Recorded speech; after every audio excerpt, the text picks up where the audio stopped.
Sonic 3 and Knuckles is really the first time that a Sonic game has attempted to tell an overarching story. Sure, there are little bits and pieces of storytelling in the previous two titles, but nothing was on the level of what Sonic 3 did. Sonic 3 features set pieces, level transitions, and an abundance of cutscenes that keep the story moving along. And all this is from a game from 1994. It's just really impressive how much storytelling they were able to pack into this game. The only other game from this year that told a story this well, in my opinion, was Super Metroid. To really give a good idea of just how well this story was told, I want to focus on 3 key moments from this game. Those key moments are going to be the beginning of the game on Angel Island Zone, the midway point of the game, which is Launch Base Zone, and then I'm going to end it off by talking about the final few zones, which is from Lava Reef to Doomsday Zone. Also, if you like this video, come on, you already know what to do.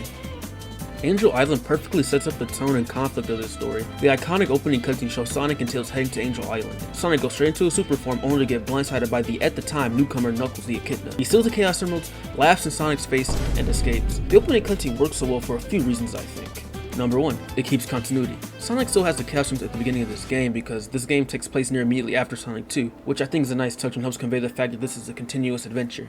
2, it makes a strong first impression for Knuckles.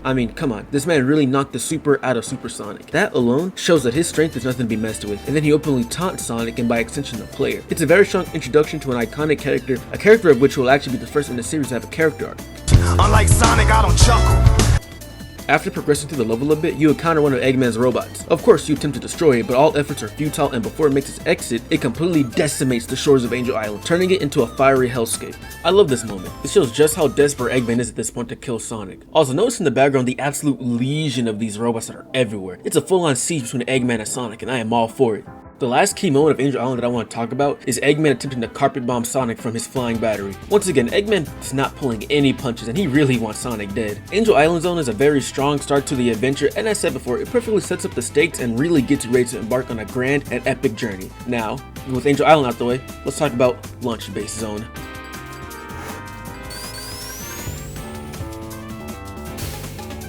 Launch Base Zone is what I would call the midpoint climax of the story. It's the final zone of the Sonic 3 half of the game. This is Eggman's base of operations where he plans to relaunch the Death Egg. This is conveyed environmentally by having the Death Egg just sit there. It's an excellent way to convey to the player what the stakes are and what would happen if they fail. After surviving another one of Knuckles' attempts to stop you, at the end of Act 2, Sonic hijacks the Eggmobile and tries to board the Death Egg, but he's too late. It's already begun to launch. Sonic then jumps on a platform at the bottom of it, and there he confronts Eggman for some boss battles. If you're playing Sonic 3 Complete or Sonic 3 Air, you can actually fight the Big Arm as well, which makes this moment even more climactic. After defeating Eggman, the Death Egg explodes and crashes back into the island below, leading us into the next half of the game. When you enter Mushroom Hill Zone, you spot Knuckles looking real secretive. Before he leaves, he presses a switch that closes a hatch to a room he was just in. Upon entering that room, you find a rainbow colored Big Ring, which is way different from the solid yellow from the ones earlier. Upon entering the room, you are brought to the strange mystical area where the Master Emerald is being held. The emeralds are then taken from you and are supercharged by the Master Emerald. They become the Super Emeralds. And this is the area where you access the next set of special stages, so keep this area in the back of your mind because it is excellent foreshadowing for the events to come. Now, so far in the game, the plot has been moving along rather nicely, with the aforementioned set pieces, environmental storytelling, level transitions and whatnot, but the plot really kicks into overdrive for these last few zones. Here is where not only do we get the conclusion for Knuckles' character arc, but we also get some clever foreshadowing and some details that truly present the player with some interesting questions to think about. This is where the deeper lore for Sonic really begins. Lava Reef Zone takes place inside the volcano that the Death Egg has crashed into, and similar to Launch Base Zone, it's ominously present in the background. However, unlike Launch Base Zone, where it was always center front in the background, the Death Egg starts off small, but over the course of the stage, it gets bigger and bigger as Sonic makes his way to it. Sega were really good with using the environment to tell the story. It's such a shame that they haven't really cared about good storytelling in over 10 years.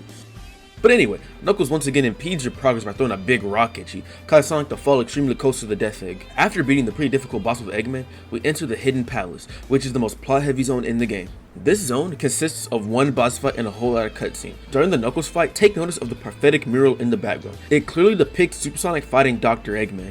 This is foreshadowing for the true final boss, but it also raises some questions of the natives of Angel Island and Sonic himself, because this isn't the only ancient depiction of Sonic in this game. For example, in Hydro City, there are actually Sonic statues in the background. So it can be inferred that the natives of Angel Island saw Sonic as some sort of hero of legend, like a Link from Legend of Zelda. This has never really been touched on in any piece of Sonic media as far as I know, but I still think it's something interesting to think about. After defeating Knuckles, Eggman steals the Master Emerald, much to Knuckles' apparent dismay. He tries to stop Eggman, but Eggman is playing no games and electrocutes him. Knuckles, seeing the error of his ways, decides to help Sonic by leading him to the Sky Sanctuary so they can make a last-ditch effort to stop Eggman. Also, the Hidden Palace Zone is revealed to be the area where we've been collecting Super Emeralds all this time. Sky Sanctuary begins by showing the Death Egg launching. Without wasting any time, Knuckles raises the bridge so Sonic can make his way there. A cool detail is that if you crouch near Knuckles, he will actually signal you to go on without him, as you know, he is wounded. Throughout Sky Sanctuary, Sonic is attacked by Mecha Sonic, who uses pretty familiar looking machines. I always like how they gave one last hoorah to Eggman's previous inventions, as he has now moved way past such a simple thing like a ball and chain. He now has entire space stations and robot armies. But let's skip ahead a bit to the final boss of this game. After rampaging through the Death Egg, Eggman is clearly on his last legs. You have bested his greatest creations and boarded his ship. It's almost game over for the good doctor. I like just how desperate Eggman is at the end of this game. First, he fights this indestructible orb robot, then he runs to a new Death Egg robot which has 2 phases, and even after defeating those 2 phases, he's still not done as he tries to fly away in his Eggmobile. And even after defeating that, there's another boss afterwards. This man is pulling out all the stuff and he really does not want to lose this time. After defeating Eggman, you are sent to the Doomsday Zone, the last one in the game, where Eggman is in a shuttle trying to escape with the Master Emerald. This is a 2-phase boss, and the music along with the setting makes it still one of the best Supersonic bosses even all these years later. Having all these bosses back to back is, like I said before, a sort of way of showing that Eggman is desperate and he has come too far to fail. But fail he will, as Sonic destroys the last robot, takes the Emerald, returns to the Angel Island Zone, and saves the day. He even makes a new ally in the form of Knuckles the Echidna, which concludes the epic and grand story that Sonic 3 and Knuckles told. Sonic's team really hit it out the park with this game's story, because while yes, it's simple at its core, it does get the player invested, contextualizes all the locations you go to, adds really neat subtext and lore to this franchise, and above all else, makes the game so much more memorable because of it. Instead of just going through random levels placed together and fighting bosses, you're going on an epic adventure to stop Eggman, find the cast members, and just learn more about the world that Sonic lives and inhabits. This game truly did set up the building blocks for the stories of the adventure titles. But that's all for now. Thank you guys for watching, and take care.